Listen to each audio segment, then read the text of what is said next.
Ano de eleições lá e cá. Nos Estados Unidos, vários cargos aí em todos os estados, mas o que o povo está de olho mesmo é na reconstrução das forças políticas do Congresso deles. Hoje as casas estão virtualmente aí nas mãos dos democratas, né? O Senado e o Congresso. E as coisas só não estão piores, porque primeiro que é praticamente um empate no Senado, e porque um senador democrata, o senador Manchin, ele é mais, vamos dizer assim, na boa, né? O Manchin, apesar de democrata, é da Virgínia Ocidental, que é um estado muito conservador, e quando foi eleito havia avisado que não viessem com esquerdices malucas aí, que ele jamais votaria por projetos desse tipo. Bom, mais ou menos, né? Porque o senador, ele votou na confirmação da juíza Jackson, por exemplo, para a Suprema Corte. Aquela que dizia que não sabia o que é definir uma mulher, né? Mas por que a gente decidiu pegar a história do Dr. Oz hoje, uma disputa muito específica de uma cadeira no Senado da Pensilvânia? Bom, eu acho que a história que a gente vai conversar hoje aqui, sem juízo de valor nenhum, honestamente vai ajudar nas nossas eleições aqui no Brasil. Olhar lá, às vezes ajuda aqui, né? Não no nível presidencial, mas no Senado, que dependendo do caso pode ser tão importante quanto. E tá aí o Rodrigo Pacheco que não deixa a gente mentir, né? Então daqui a pouco a gente volta. Saindo da bolha. Menos notícia, mais informação para você.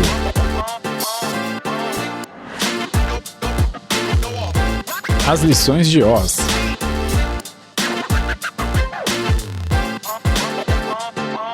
Bem-vindo ao Saindo da Bolha, esse é o nosso episódio 150, ó, é um número redondo, bacana, mais um pra gente marcar aí na nossa história. A gente vai pedir, antes de mais nada, fazer aquele jabacito antes de falar da história aí do Dr. Oz. Vamos pedir para vocês entrarem lá no site www.saindabolha.com.br e clicar no botão follow ou seguir a gente no Spotify e demais plataformas de podcast. Pede também para seguir lá no YouTube, clicar lá no sininho, dar um like, fazer algum comentário para ajudar nossas estatísticas e pedir também para vocês fazerem o famoso boca a boca sarado, contando que vocês estão acompanhando um podcast cabeça direita limpinho supimpa que detesta o politicamente correto. E finalmente lembrar que a gente está com o Pix, tá? Um Pixinho aí que vocês vão encontrar o código tanto nos posts nas nossas redes sociais como no YouTube. Tem um QR Code lá penduradinho o tempo todo para quem assiste pelo YouTube, né?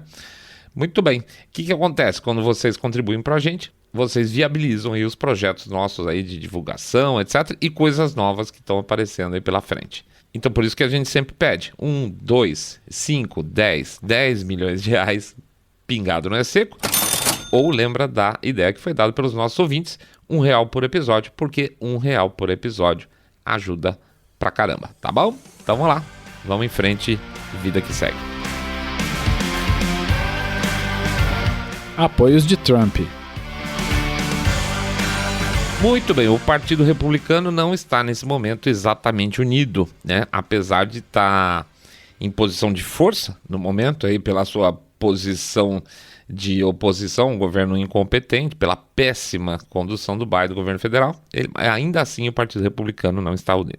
Geralmente não é muito lá, mas agora está meio complicado. O problema é que temos aí, entre outras questões, agora mesmo uma guerra, né? E a guerra em que os Estados Unidos está ativo na onde? Na Ucrânia. Não está enviando tropas, mas é só isso. O resto está ativo total. Aliás, não tá mandando tropas oficialmente, né? Ele não tá embarcando batalhão, mas tem nego lá no meio.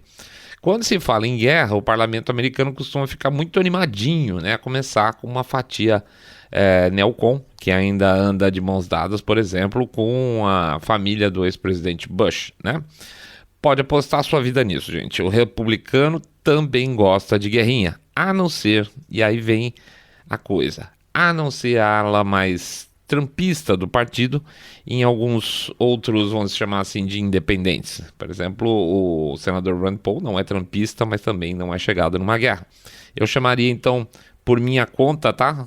De um republicanismo mais moderno, correndo um pouco o risco aqui de ser parcial em favor deles. Eu tô chamando de republicanismo moderno aquele aquela turma aí que apareceu durante o período do Trump, que rejeita aquela posição meio tradicional de centrão republicano que sempre votou com muita tranquilidade junto com os democratas, inclusive em temas bélicos, tá?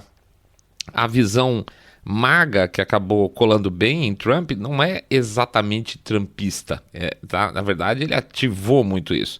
E a história desse Dr. Oz está deixando alguns caciques republicanos de cabelo em pé. Eles não estão acostumados com o que está acontecendo.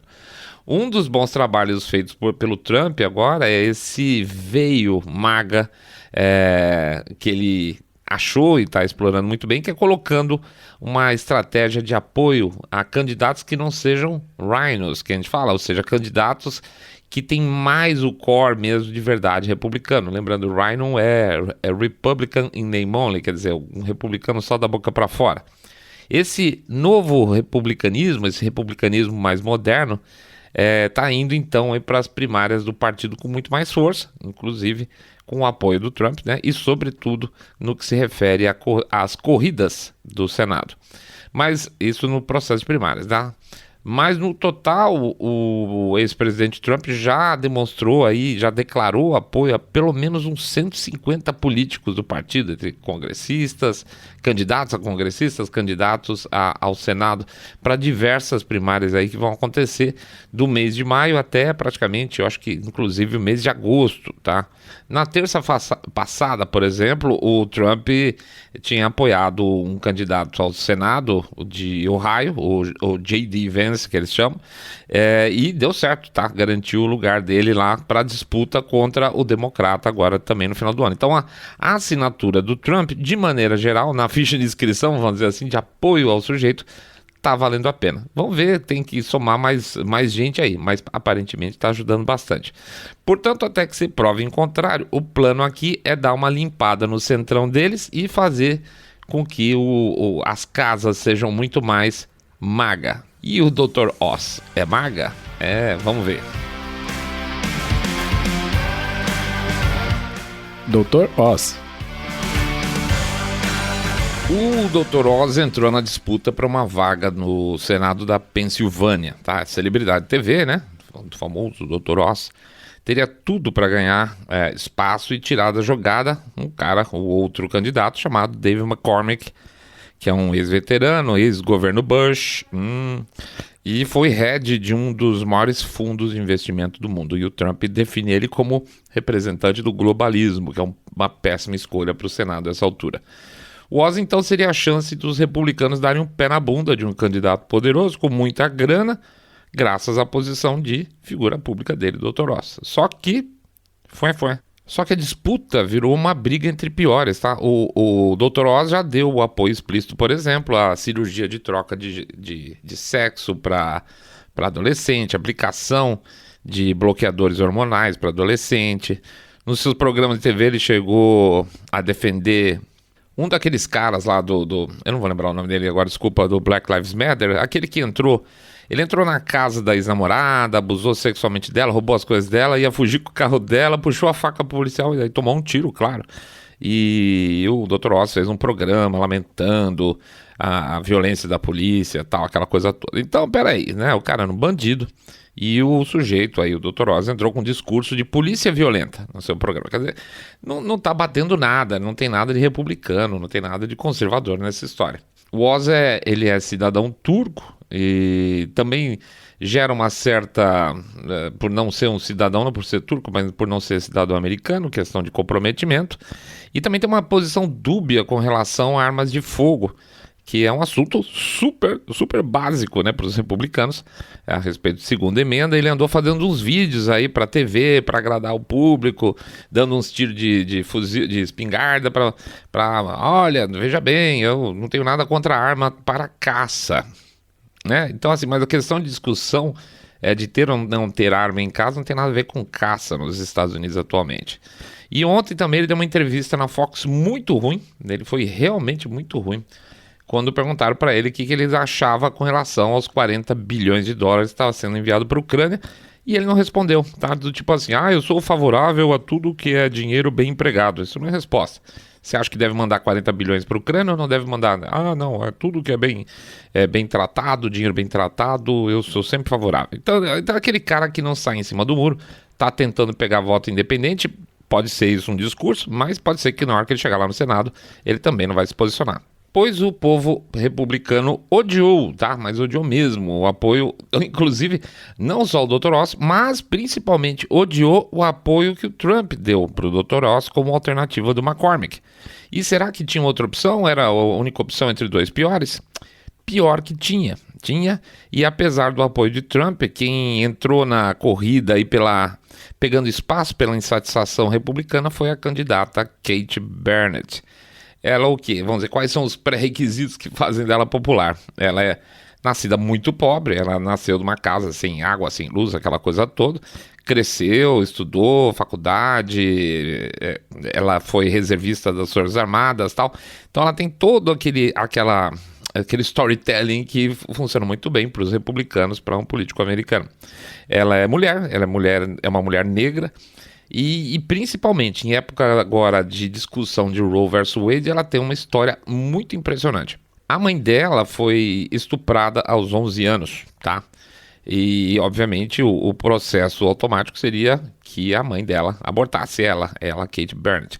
E na época a avó conversou lá com ela e com a mãe dela, na verdade, e falou, ó, tudo bem, apoia aquela coisa toda, mas lembrar o seguinte, que é complicado você punir a criança em função de um crime de segundo. E ela diz que para ela funcionou essa discussão, a mãe dela falou, né, que funcionou para ela na época da discussão, e que ela acabou, mesmo sendo estuprada, acabou não abortando. Então, para um momento onde tem uma discussão muito forte de aborto, anti-aborto, isso aí é uma posição que leva em consideração a vida pessoal do candidato, tá? Muito bem.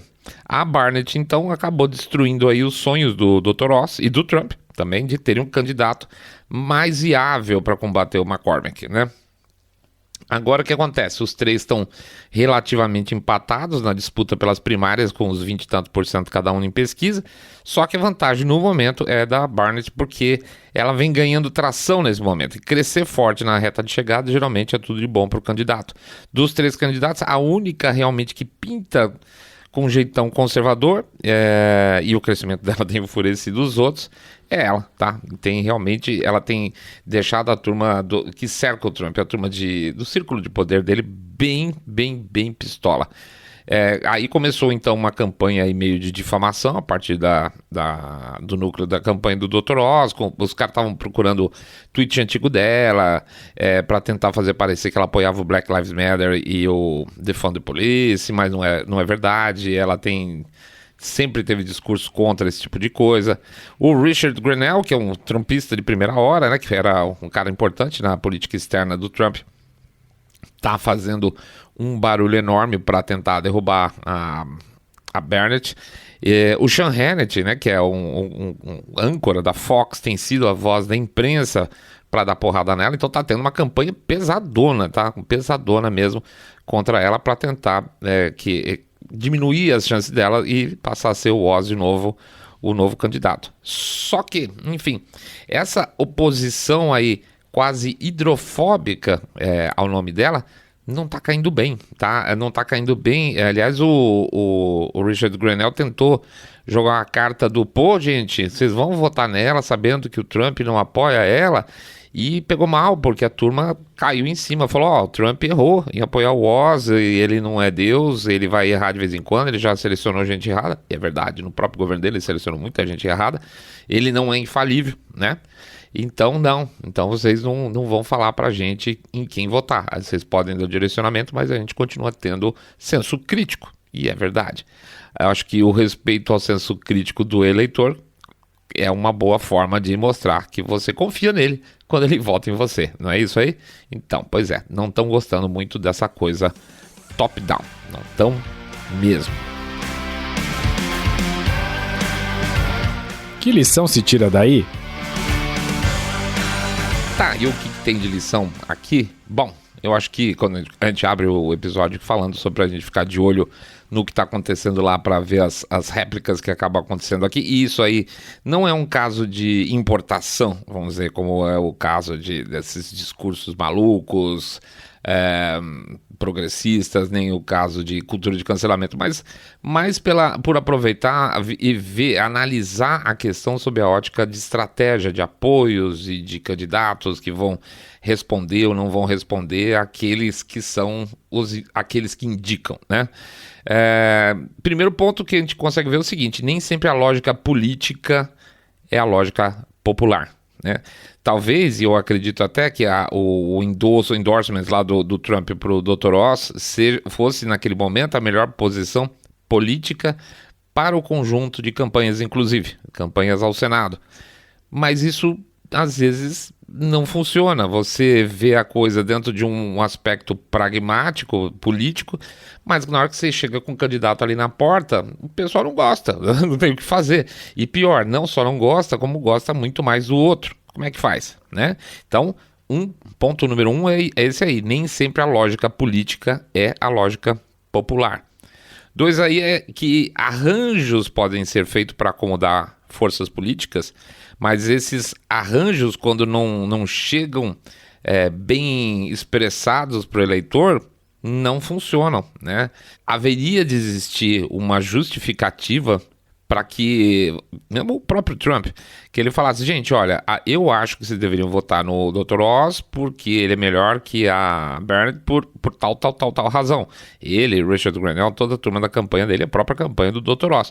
Mas não tem isso, tá? Então não tem isso, é porque não existe vamos dizer assim, um argumento de benefício para a população que não seja um argumento político. E as pessoas não estão interessadas em argumentos políticos, elas querem saber o seguinte: vai defender meus princípios, não vai defender meus princípios, vai faltar arroz e feijão, não vai faltar arroz e feijão. A grande trama política não é de interesse das pessoas. As pessoas não querem política, elas querem políticos resolvendo os problemas dela. Então, quando os arranjos acomodam forças políticas, mas não envolvem a população, já era, tá? Terceiro ponto aqui é o seguinte: existe uma distância muito grande sempre entre o poder e a população. E com o passar do tempo, os políticos, quaisquer que sejam, quando eles entram no gabinete e começam a ficar muito tempo, esse distanciamento começa a gerar algum tipo de vácuo aí no meio do caminho, que faz com que o político às vezes não tenha percepção, antes de fazer o seu detalhamento político, o seu planejamento político, não consiga perceber o que tem lá na outra ponta hoje. Podia ser na época que ele estava lá mais misturado com as decisões populares, vamos chamar assim, mas hoje como político às vezes nem tanto. Então esse vácuo que fica entre a posição política dele, depois de muito tempo, e a posição popular acaba gerando esse tipo de decisão que não funciona. O quarto ponto que eu diria é o seguinte: transferência de credibilidade é muito importante, mas não é fator absoluto e nem certeza, né? A gente sabe, a gente está vendo aí que esses apoios do Trump para vários candidatos estão funcionando, mas não significa que sempre vai ser uma unanimidade, que 100% dos apoios deles vão funcionar. Esse é um caso típico. Então, se a transferência de credibilidade não é feita porque você tem dois políticos com características similares, essa é uma questão. O João gosta de A e apoia o Pedro que gosta de B. Como é que funciona isso na cabeça do eleitor? Como é que o eleitor vê esse apoio, né?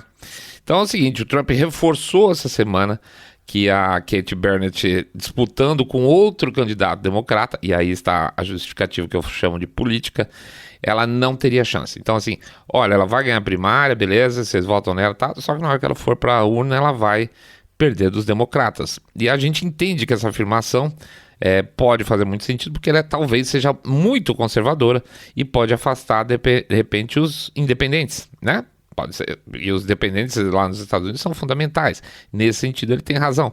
Mas e quando a opção é ruim? A opção do Dr. Oz é ruim, né? Então, de que adianta se o senador republicano vai votar igual a um senador democrata? A entrevista de ontem, né? O que você acha dos 40 bilhões? Veja bem, raciocine comigo e tal. Significaria que ele votaria, né? Ele não está dizendo não porque ia pegar muito mal. Mas ele, e também não falou assim para não assustar a turma, mas esse em cima do muro, geralmente a gente sabe para que lado que vai. Do que adianta você ter uma maioria no papel, se ela não é uma maioria no Senado funcional. Terça-feira nós vamos saber quem pode mais nessa história toda. Se vai ser a fama, a força da comunicação do Dr. Oz, que é uma celebridade de televisão, aí associado, vamos dizer assim, aos poderosos apoios do Trump. Esse é o primeiro candidato. De alguma forma, não estão representando popularmente a visão das pessoas, ou do próprio espírito MAGA, né, que foi um espírito cultivado pelo Trump. Se vai ser o caminhão de dinheiro da campanha do McCormick, né, do nosso, segundo Trump, nosso amigo globalista, ou se é a candidata que vem fazendo campanha de formiguinha faz quase 2 anos, e o valor médio de contribuição dela é de $55, tá? $55, e ela tem, assim, exponencialmente menos dinheiro que as outras 2 campanhas. Pode ser uma surpresa gigantesca. A minha aposta no momento é que não é muita surpresa não. É que a tendência é que a Kate Barrett acabe virando o jogo e leve a vaga em função desse seu momentum aí e da raiva que a percepção de uma imposição de cima para baixo está dando numa parcela considerável do eleitorado. Se for, vai ser uma derrota para Trump e uma vitória MAGA, tá? Mas vai ter um gosto de derrota nas eleições aí do fim do ano para algumas pessoas. E para você, qual que é o melhor caminho? Perder a eleição com um candidato que representa de fato o espírito do partido ou uma vitória com um provável centrão lá na frente? O que vocês pensam? Deixa a opinião aí, por favor. A gente ficou muito curioso em imaginar o que vocês pensariam a respeito.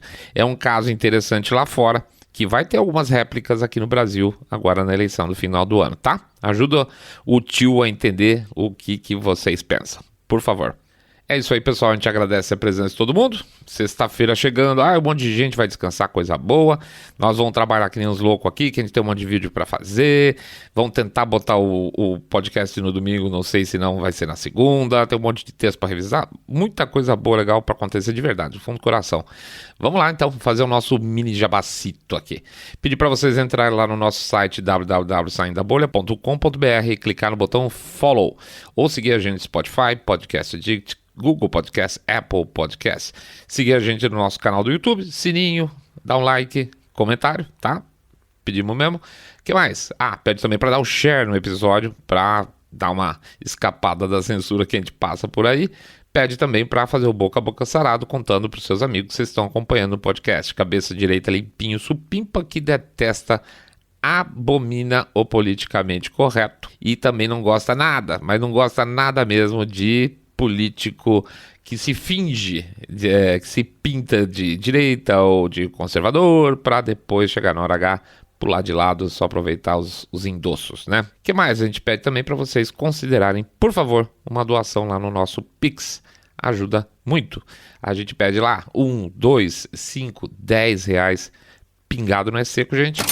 Ou então seguir a recomendação aí do nosso público, R$1 por episódio. R$1 por episódio ajuda pra caramba, tá bom? É isso aí. Vamos em frente. Bom descanso para todos vocês. Tenham bons momentos com as famílias de vocês, com as pessoas que vocês amam. Descansem, aproveitem a vida. Vão dar risada, gente. A gente vai conseguir chegar lá com muita paz no coração. Fiquem todos muito, mas super, super bem. Saindo da bolha.